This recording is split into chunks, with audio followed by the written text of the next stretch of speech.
Dahil sa matinding init ng panahon, masarap magtampisaw sa dagat. Pero paano na kung ginawang bora ang Manila Bay na may 6,000 tao na gustong magpalamig? Hindi tuloy magkamayaw sa pagsaway sa kanila ang mga tauhan ng Philippine Coast Guard. Nagpapatrol, Mark Logan. Mistulang eksena sa TV series na Baywatch ang pagresponde ng Coast Guard. Tila naligaw sila sa isla ng Katiklan. Sinalubong pa sila ng mga hiyawan, ng mga pasaway. Manila Bay kasi ginawa nilang Boracay. Kasi ito lang ang parang Boracay ng mahihirap. Halos umabot sa 1.5 kilometro ng breakwater ang napuno ng mga init na init ngayong summer. Pag di ka talaga tumabi, ay ilayin kita. At halos namaos ang elemento ng Coast Guard sa walang tigil na pakiusap. Ang pagkaalam ko, mayroong ordinance ito na bawal eh. Dahil sa dumi ng tubig dito, swerte na raw sila kung buni, kurikong at galis lang ang abuti nila. Pero deadma mga turistang taga Maynila. Sa Baywalk, ito ang eksena. Dinaig pang Station 1 sa Bora.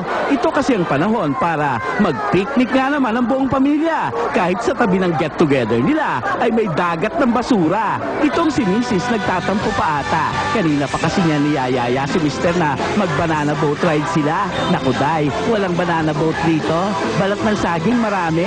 Itong isa soog na. Gamit ang touchscreen iPhone niya. Picture-picture ang mga kids niya. At ang iba, sumusunod sa dress code. Dapat naka-trunks. Nag-diet ka ata. Ang laki ng iniluwag ng short mo eh. At kung may pangmasang interior na salbabida, may saucy din. Ayan, giant swan yan. Mala submarine naman ang dala ni Manong. Kapag may humiwalay sa tropa, nagsulot, biglang kinilig, yun na. Duda naman ako kapag si baby na ang inilubog-lubog at iniyahon. Ayan, sinasabi ko na, tama ang hinala ko. Mark Logan, Patrol ng Pilipino. Okay. Daming mga eksena pala sa Manila Bay. Mag-isip-isip kayo kung gusto nyo lumangoy sa dagat ng basura. Well, happy Easter, partner. Happy Easter. At happy Easter ho, mga kapamilya. At yan ang mga balitang nakalap sa aming tuloy-tuloy na pagpapatrol. Kami ang inyong patrol ng Pilipino naglilingkod sa inyo saan man sa mundo.